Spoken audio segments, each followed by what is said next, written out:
Ze verkocht wereldwijd meer dan 25 miljoen platen. Haar debuutalbum stond in ons land 85 weken in de albumchart. En haar zomerhit stond bijna een half jaar in de top 40. Need I Say More. Dames en heren, het dak kan er nu af. Hier is Shakira!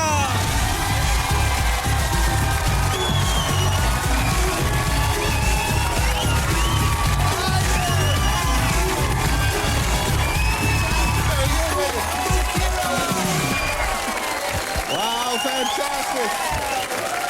Isn't that wonderful? Unbelievable. Take a seat.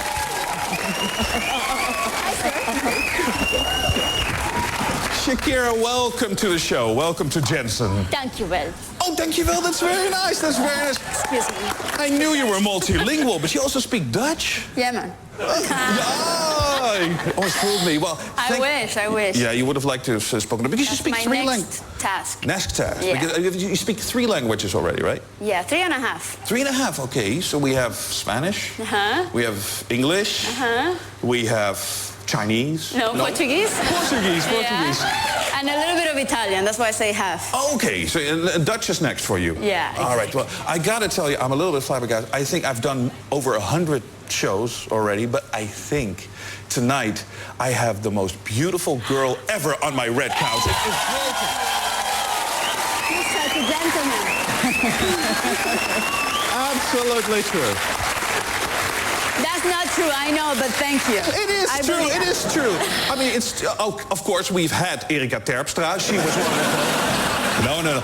You are absolutely the best looking. But all the beautiful Dutch women, you're gonna tell me. Yeah, no. But thank you. You blow us all away. You blow me away, and I gotta tell you. But I assume the feeling is mutual. It is. Have you ever had such a lovely, dashing host of a talk show before? Never. So not that blonde and cute, no. Well, this is going to be a great interview. Yeah, we started right. Yeah, we started right. We have the right vibe. How do you like Holland? You've been here before, right? Yeah, I have been here before, and I actually did a show in Rotterdam with the Tour of the Mongoose, my previous world tour, and we recorded. We actually shot here my DVD, the DVD that that traveled through so many countries. It was a great experience. Yeah, beautiful audience. So do you have a little bit of time? I mean, you're so busy. You see, you're always touring, but do you have a bit of time to travel on your own time and just go somewhere to a place and explore a little bit instead of just concert not venues? Much. Not lately, though. No, too busy. Too busy. I've been visiting a different country every day. I'm flying more than a pilot. Really? It's just crazy, yeah. Yeah, but it's usually like this when you're about to launch a new record. So that's what we're doing right now, setting up the release of my next but album. I mean, it's a good way to travel, right? You travel private jet and all that, probably. When I'm in Europe, yes, but I don't pay for it. No. Well, I know why you're so busy, because you are one of the biggest stars in the world right now. And just take a look at Shakira's story, ladies and gentlemen. Deze betoverende Colombiaanse zangeres met een dijk van een stem zit graag in bed te mijmeren of is buiten bellen aan het blazen. Maar daar heeft zij helemaal geen tijd meer voor, want we hebben het over Shakira. Een van de grootste supersterren ter wereld. In een paar jaar tijd getransformeerd van een Latijns-Amerikaans idool in een megaster. En dat allemaal dankzij die enorme hit Whenever, Wherever in 2001. In meer dan 30 landen stond ze nummer 1. Ze bedacht het nummer in de auto en wist direct dat ze beet had. Oh my god, this is a hit, a freaking hit. I'm like... This is, I was so excited about it. We kennen Shakira nu een paar jaar, maar in Zuid-Amerika heeft deze 28-jarige schone al een lange carrière achter de rug. In het arme en verscheurde Colombia kwam ze ter wereld. Maar toch wilde ze altijd al zangeres worden en had op haar 13e de eerste platencontract. Ze begon als jong meisje met lang zwart haar en lieve liedjes en altijd een gitaar in de armen. Maar ze ontpopte zich tot een chameleon met vele gezichten en werd een grote ster die in de jaren 90 al talloze Spaanstalige hits scoorde. Ze heeft een heel eigen stijl met Zuid-Amerikaanse, maar ook Arabische invloeden.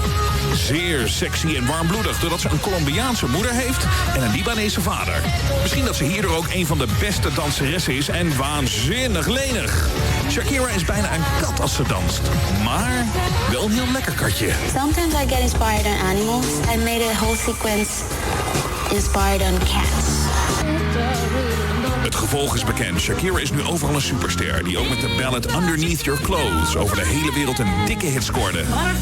Maar ook met het opzwepende Objection wist ze overal de eerste plaats te bereiken. Dus altijd onderweg naar nieuwe optredens in steeds grotere stadions. Shakira combineert diverse muziekstijlen door elkaar, maar eentje heeft bij haar duidelijk de voorkeur. I love rock and roll more than any other type of music. Want vergis je niet in dit pittige katje, ze is ook nog maatschappelijk betrokken. Spreekt corrupte Zuid-Amerikaanse politici toe hoe het beter moet en is slim omdat ze zelf haar nummers schrijft en produceert. En nu met een splinternieuw album met onder meer de single Don't Bother. En dan laatst bij MTV ook nog uitgeroepen tot beste vrouwelijke zangeres. Een buitengewoon groot applaus voor de warmbloedige en ongelooflijk sensuele megaster Shakira. Yeah. That was funny. That's an interesting story. That's funny. And I mean, What was that whole thing? What was that? I mean, well, it's just some stuff that we like to see you do, actually. I hate to look at myself. Yeah, really, I saw that because I mean, but you're on TV all the time, and it's going to be hard. You can't even watch TV. It's for fun because you're on all the time, and you don't like looking at yourself. Yeah, I don't. No. But we like looking at you, Shakira. Let me just tell you. Imagine if you didn't. But I have something that these guys have not heard yet. I've listened to the new CD. Yes, you guys haven't heard it yet. Na na na na na. But I've heard it, and it is fantastic. Oh, thank you. Oral fixation. Volume 2. Oral fixation. I want to know what that's all about a little bit later. I knew you wanted to know. Yeah. I have a bit of a dirty mind, and if I hear the term oral fixation, I go, what the hell does she mean by that? All right, but let's just talk about your story, because it's interesting. You grew up in Colombia, and here in Holland, whenever Colombia is on the news, we only hear like the negative stuff about the drugs and the drug lords. What's it like growing up in Colombia? Is that a prevailing vibe over there that's, you know, it's always in a sort of negative light? I know, the world talks a lot about us, especially everything that's related to drug trafficking or illegal armed groups, but, you know, I think Colombia is much more than that. It's just a beautiful country with an amazing human potential. I can see it in the smiles of every kid I see in the street, that they just, to me, are the hope of my country. You know, it's a country where people, beyond and in spite of all the problems and the conflicts that we have to go through, there's people with wide smiles, you know, on their faces always. So that's something that definitely constitutes the value of a people, you know? And the smile, the capacity to smile and to survive the problems. Is that all a good description of your childhood? You know, it was a little tough because of the circumstances, but you were happy and smiling? I was lucky. I really had a fortunate childhood, you know, being protected by a loving family, having all my basic needs covered, you know. I went to a Catholic school. I had the opportunity to educate myself and pursue my goals in life. No. And the thing about this country that you're describing, I mean, you got a record deal when you were 13. I mean, that is amazing. For example, when I was 13, I spent all my time in the bathroom looking in the mirror, popping zits, really. Okay, thank God you I was clarified. But you had a record deal at 13. But how did that come about? You know, when I was 10, I already knew that I wanted to be a musician and pursue a musical career. I was sure about that.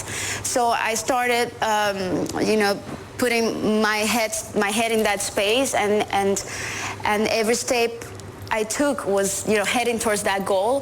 So at the age of 13, I met, you know, some people from my record company, and I performed for them a cappella, and, you know, they saw me, they liked me, and they signed me the next day. So that's how I started a relationship with Sony BMG, which what, 14 years ago, it used to be CBS. Yeah. So, yeah. Wow, that's I started pretty early. But at 13, but that was like a lucky... What did you do for these guys that impressed them so much? Well, the same thing I do today, dance and sing. But I heard there was some belly dancing. I actually sing my own songs because I used to, I wrote my first songs when I was 8. But was there some belly dancing involved as well? Did I hear that correctly? Not at that point. Actually, I've been belly dancing my whole life, since I was 5 years old. We love belly dancing here in Holland. Do you? Yeah. Really? Can you just show us a few moves, Shakira? Well, you have to wait a little bit. Or what? Some of the basics. You don't do that? I charge for that. I'm very expensive. You charge for that? Yeah. There we ready go. to sign a check? Do you take a gold card? Let me see. Is it Visa or MasterCard? MasterCard. That works.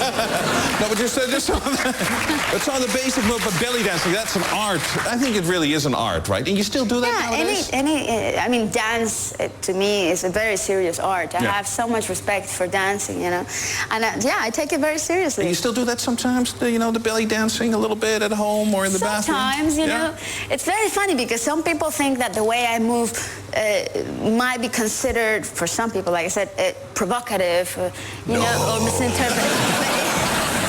It's not, it's the way I grew up feeling and interpreting music, you know.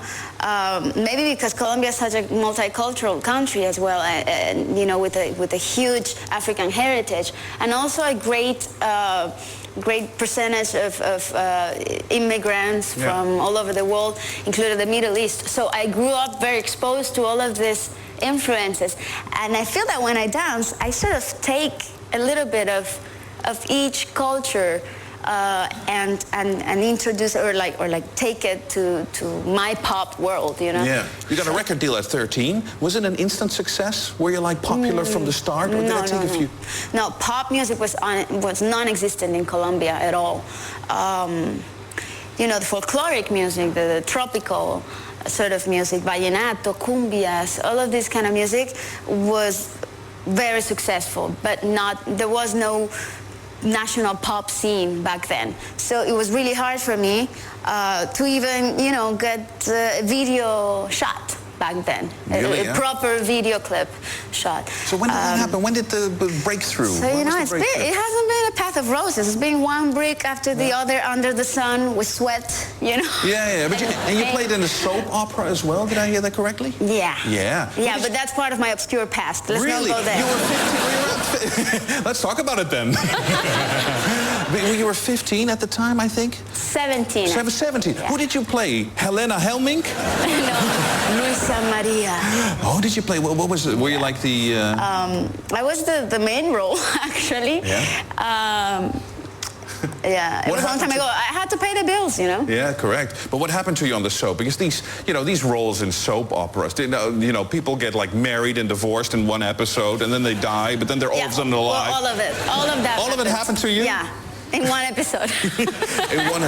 And I had to cry every day. Every day I cry. I'm like, every time I would get the scripts, I would review them to see if I had to cry or not, because it was such emotional pressure all the time. I had to be crying. It was exhausting, I'm telling you. Yeah. Since then, probably never cried. No eye drops allowed. No. You had to sort of so you had to dig inside and look for the worst memories of my 17-year-old life. It was tough. And that every day. All right, but you continued recording, while you were on the soap opera and all that, because at one, you exploded somehow. Like you said, slowly but surely, you exploded on the sort of Latin scene, right? The funny thing is how everything happens, because I didn't have a marketing plan. I didn't have a stylist or a hair person or a makeup artist or not even a manager. I started. It was so tough, and And my company back then wasn't even thinking about exporting my music to the world, you know. It just happened on its own, by itself. It traveled to some radio station in Mexico and started getting played there, and then in Venezuela as well. And I didn't even know. And one day the company said, "Oh, it seems that you are #1 in Mexico. we better take a plane there and go there," you know. So it could literally have been just somebody who picked up the record in Colombia and sent it to a radio station and they started playing it. Well, it was already, numerically speaking, it was my third album. Yeah. It's called Pies Descalzos, or Bare Feet as it is said in English. And I had had published... What was the Spanish? Pies Descalzos. Pies Descalzos. Pies Descalzos. Pies Descalzos. That sounds good. I love it. Ti amore. Mi amore. So you have to put that face? That's how you guys speak. Like you do on a Spanish album. I love you have a duet there with the Spanish guy. And he's great. Alejandro Sanz. Alejandro Sanz. All right, so you have a great accent in Spanish. So I know now how you got it from from out of Colombia. It just started exploding in South America. But then you made the crossover to English. Your first album. I mean, we know all the hits, whenever, wherever. It's unbelievable how that all came about. Yeah, I still can't understand how it all happened, 4 years ago, I remember being in front of this huge challenge, just standing in front of this huge challenge of writing my first songs in English and producing this entire album and coming out to the world and being literally the new kid on the block, you know what I mean? For so many people, after having so many years of a career. So it was an adventure. It's an adventure, and now it's like worldwide. You've sold over 25 million albums. Isn't that incredible? Is it more? She's sort of looking at me like 25 million. It's much more. How many is it? I don't know. How many is it? But can you just? What's the largest crowd you've ever performed in front of? 100,000 people, maybe. 100,000 people. And 25 million. It's unbelievable. Recently, actually, in Madrid. Yeah, right in the street. It was amazing. I thought, I went to a sound check, and I only saw like 5 fans there. I'm like, oh my God. I told my manager, I'm so concerned. I think people are not going to show up. Because, I was doing this sound check in the middle of the street, and there were only 5 fans. So what could I expect that night, And then when I walk on the stage, I find 100,000, like more. I don't know. It was like some crazy number. I think they were just trying to fool you. Like we'll just put 5 people to make her a little insecure, and then bam, the 100,000 people come out in the end. Yeah. That's unbelievable. So, but they're all hidden behind the buildings. And what's it like for you? What's it like for you now in Colombia? I mean, that must be a little difficult. For example, you're like this big star and a multi-millionaire. I love going back to my country. Yeah? I do it as often as I can. Is it dangerous for you to go there a little bit? No. Do you need security? No, my brother is my only security. I travel with him all the time, and he's my guardian angel. So all the stories that I've heard that you've had to hire, like he's my nanny. That you've had to hire lookalikes for your protection. So no, that's not true. That's all not true? That's all bull, you know what? Bullshit, yeah.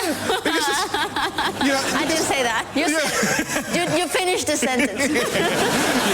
But that sounded so ridiculous that you had to hire lookalikes to distract the kidnappers. And I thought, that's a terrible job. You're a lookalike, so you're there to be kidnapped instead of you. That would have been terrible. Now, let's talk about the new album. I mean, you have 2 albums out, actually. You have the Fijación Oral. Yeah, Fijación Oral. The duet with Alejandro Sanz. And then, of course, coming out soon is the Oral Fixation album. I've had a chance to listen to it. It's fantastic. Really? It's amazing. It's really good. But let's talk about the title, Oral Fixation.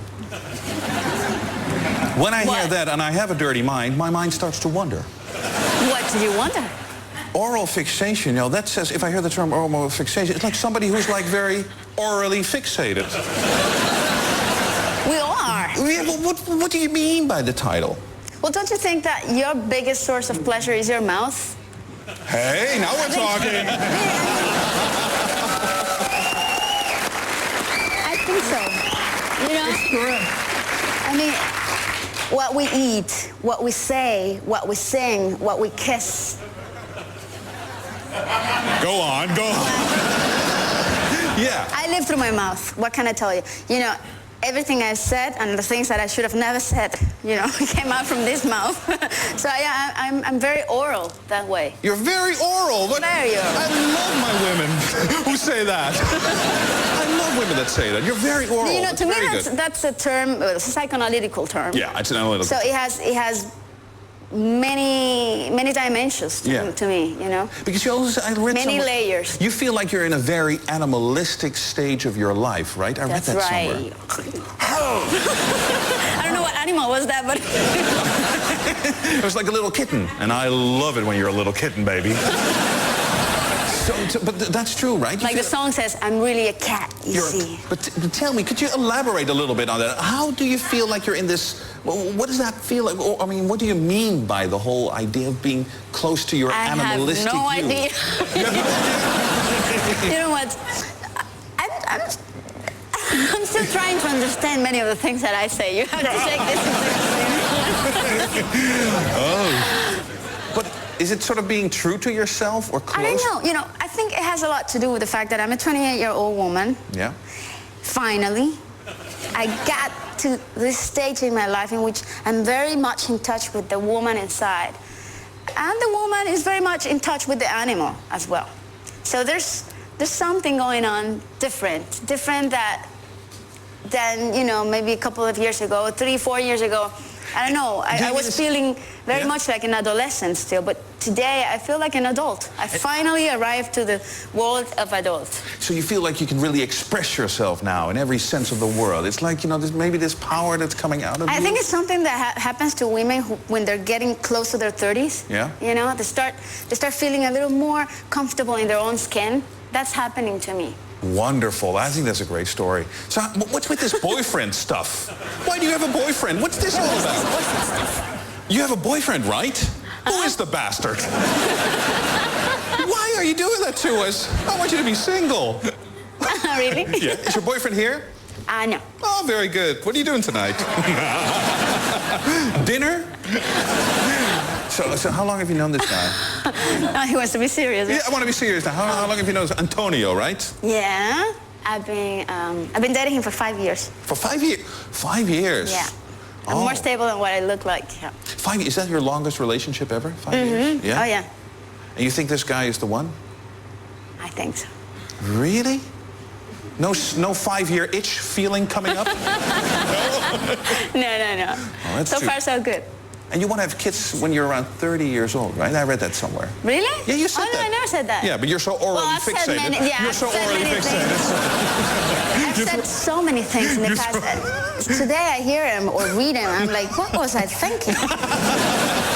But, you know. No, very good. I think we all have the right to change, right? Do you get the show Idols or American Idol? It's called this American Idol in the States. Is it called? Do you have like Colombian Idol? Do you get that? Like that version of you the know show? The show I Idols? think so. I think there's a show in Colombia that does.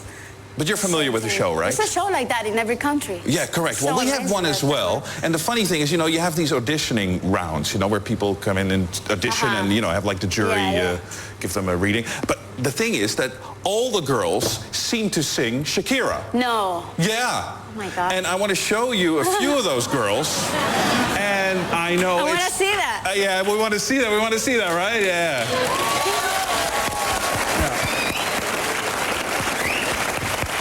So these girls, they come in and they want to be judged by the jury, but they, you know, just take a look at the clip, Shakira, and you know, put your fingers in your ear. This is all. Yeah, take a look.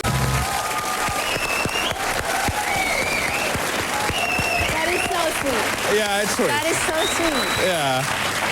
Yeah, you don't want to say anything bad about them. They mean well, but they're not all as If you do talented. that super fast editing, No. even I sound bad. No, they really sounded crap. No. We gotta be honest. But it's sweet that they tried. But not everybody can be as talented as you are, Shakira. That was very sweet. All right, the album is coming out soon. Oral Fixation, once again, it is great. And you're gonna perform a couple of songs for us now, right? You're gonna perform for us. Yeah, I'm gonna behave. Great. And you're also going to do your new song, Don't Bother? Yes, sir. Okay, that's also a great song. Shakira, it was great talking to you. It was great meeting you. Oh, thank you. Likewise. Very good, very good. And it's still true, you are the most attractive woman ever on that couch. Oh, and you're the most amazing gentleman ever. Oh!